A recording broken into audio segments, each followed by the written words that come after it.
Kepala Bidang Penanggulangan Bencana dan Pendaruratan BPBD Sumsel Ansori menyampaikan segala upaya pemadaman hingga saat ini terus dilakukan walaupun jumlah titik api sudah mengalami penurunan yang cukup drastis.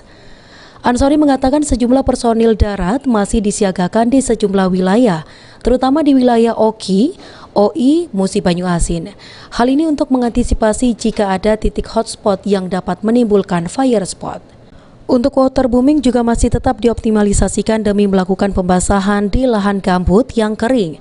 Kemudian fasilitas selanjutnya yakni TMC atau teknologi modifikasi cuaca masih tetap dioptimalisasikan karena di tanggal 27 hingga 30 Oktober terjadi hujan dengan intensitas lebat.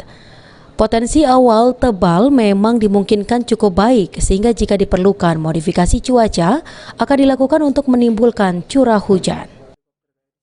Jadi menurut catatan kita terpantau yang paling tinggi itu ada 1.200 lebih, kemudian ada penurunan sampai 500, kemudian ada 200, saat ini penambahan dari 20 titik hotspot. Oke, untuk fasilitas seperti apa Pak?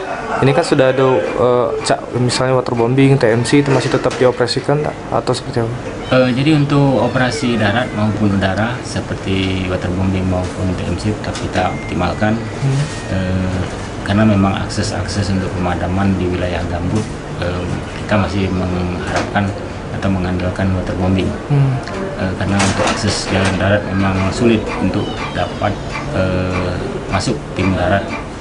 Untuk TMC saat ini juga kita optimalkan, memang kondisi di wilayah Sumatera Selatan kita memang cukup banyak awan-awan potensial yang bisa menjadi hujan.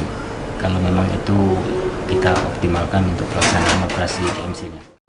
Adi Sunandar, PAL TV.